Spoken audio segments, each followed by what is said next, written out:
Je me présente, je m'appelle Tyson. J'ai toujours connu les choses de Dieu, enfant. Ma mère, elle priait toujours au pied de mon lit. Et quand ma mère priait, je sentais la présence de Dieu. Je savais que Dieu était vivant.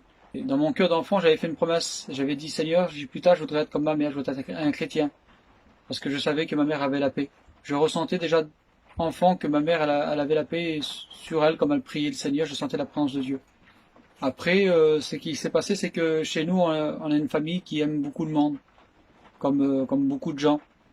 Et cet amour du monde est rentré dans mon cœur. Et à l'âge de 10 ans, 12 ans, je désirais déjà rentrer dans le monde. Mais ce qui s'est passé, c'est que le Seigneur a eu des plans pour moi que moi je me souciais pas, je ne soupçonnais pas que Dieu avait des plans pour moi. Dieu s'est révélé à moi à l'âge de 13 ans et demi. J'ai pas rencontré le Seigneur dans une réunion, j'ai rencontré le Seigneur dans la rue, en rentrant chez moi. J'étais parti pour un match de ballon, un entraînement, parce que j'étais inscrit dans un club de ballon. Et sur la route, en rentrant chez moi, le Seigneur a parlé à mon cœur. J'ai ressenti la présence de Dieu. Et le Seigneur me disait ces paroles, prépare-toi, tu vas devenir chrétien. Et moi, j'ai levé mes yeux au ciel parce que j'étais conscient que Dieu me parlait.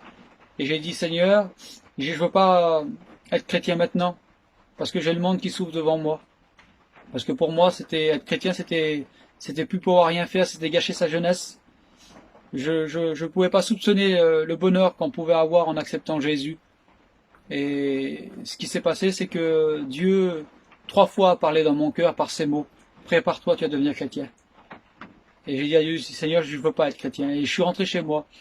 Mais il s'est passé quelque chose, c'est qu'il y avait dans mon cœur un désir comme un feu, une envie qui me poussait à connaître Jésus. Et le soir même, il y avait une réunion à l'église. Et je suis allé à la réunion. Il y avait des témoignages, des chants. Et surtout la parole de Dieu. Mais rien n'était pour moi. Je me sentais pas touché dans mon cœur par quoi que ce soit réellement. Mais lorsque l'homme a fait un appel, qui c'est qui voulait rencontrer le Seigneur, qui lève tout simplement la main. J'étais dehors, il n'y avait plus de place dans l'église, j'étais dehors derrière la porte. L'homme ne me voyait pas, mais j'ai levé simplement la main dans le ciel. Et là, j'ai dit à Dieu, j'ai dit, Seigneur, avant de voir qu'est-ce que le monde voudrait me donner, je veux voir, Seigneur, qu'est-ce que toi tu as pour moi. Je veux connaître tes plans. Mon cœur, je te donnerai à 100%, Seigneur, pas à 50%. Je veux voir, Seigneur Dieu, vraiment ce que tu as pour moi. Et j'ai pas ressenti la présence de Dieu plus que ça. J'étais simplement heureux d'avoir donné mon cœur au Seigneur. Je suis rentré chez moi et j'étais un garçon qui dormait avec la musique du monde. Même que j'étais tout jeune, même que j'étais un enfant, je dormais avec la musique du monde parce que sinon j'arrivais pas à dormir.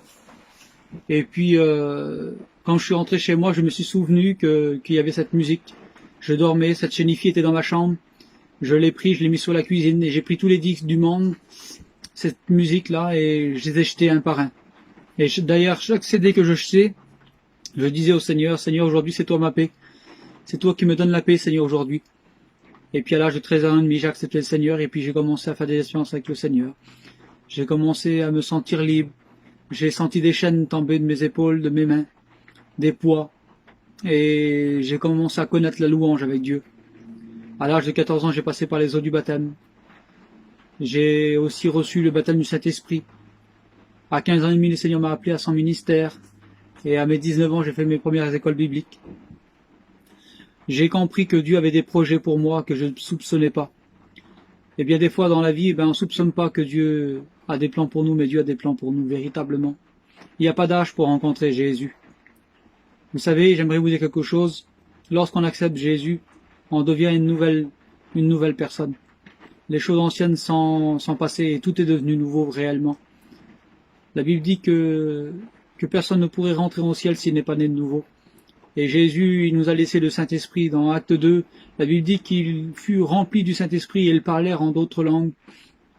J'aimerais vous dire quelque chose. Tu peux connaître la vie à ta manière, avec tes expériences. Mais lorsque tu nais de nouveau, lorsque tu acceptes Jésus-Christ dans ta vie, Dieu te fait voir la vie avec un autre œil, avec sa vision à lui. Parce que lui, il n'a pas jugé le monde, mais il a donné son Fils simplement pour le monde, parce qu'il l'aimait. Ce passage, il est merveilleux dans la Bible, dans Jean 3,16. Car Dieu a tant aimé le monde qu'il a donné son Fils unique, afin que quiconque croit en lui ne périsse point, mais qu'il ait la vie éternelle. Parce que Dieu n'a pas envoyé son Fils dans le monde pour juger le monde, mais pour que le monde soit sauvé par lui. Et toi-même qui es là, qui écoutes ce témoignage, peu importe ton âge, peu importe tes déceptions, les choses que tu as vécues dans ta vie, j'aimerais te dire quelque chose, c'est que Dieu est près de toi et qu'il veut que tu le rencontres. Il veut simplement que tu crois en lui, simplement par ta foi. Non pas non plus par les œuvres, parce que sinon on aurait sujet de se glorifier, mais simplement par ta foi. Dieu ne veut pas qu'on se glorifie, mais qu'à lui revient toute la gloire. Parce que tu pourrais dire, c'est vrai, mais j'ai rien demandé, j'ai pas demandé à Jésus qui meurt pour moi. Mais j'aimerais te dire quelque chose, c'est que lui te connaissait déjà avant que tu sois sur cette terre. Et dans son cœur de père, il était obligé de se réconcilier avec toi. Parce que la Bible dit que tous ont péché et sont privés de la gloire de Dieu. Tout homme sur la terre est pécheur. Et à cause que nous sommes pécheurs, nous sommes privés de sa gloire. Mais lui, nous connaissant déjà, il s'est offert pour nous par amour. Il s'est déjà réconcilié avec toi. Mais toi, aujourd'hui, tu as besoin de te réconcilier avec lui, mais il faut que tu crois simplement par ta foi. Et alors tu ressentiras la présence de Dieu. Tu ressentiras la paix du Seigneur qui t'envahira et fera de toi un nouveau homme, une nouvelle personne, une nouvelle femme aussi, peut-être pour toi qui m'entends. J'aimerais te dire quelque chose, c'est que l'Éternel est vivant. La vie est difficile, la terre est une vie d'épreuves où il y a beaucoup de tribulations. Mais j'aimerais te dire quelque chose, c'est qu'il y a une espérance vivante à travers Jésus. Parce que Jésus est ressuscité. Et il a promis à nous et à toi de revenir bientôt nous chercher. Il a dit, là où je m'en vais, je veux que vous y soyez aussi. Je m'en vais vous préparer une place. Voilà l'amour du Seigneur, c'est d'être près de lui. C'est l'amour d'un père qui veut que ses enfants soient près de lui. Alors il t'aime, et j'aimerais te dire quelque chose, c'est qu'il faut que tu t'approches de Jésus. Approche-toi de lui.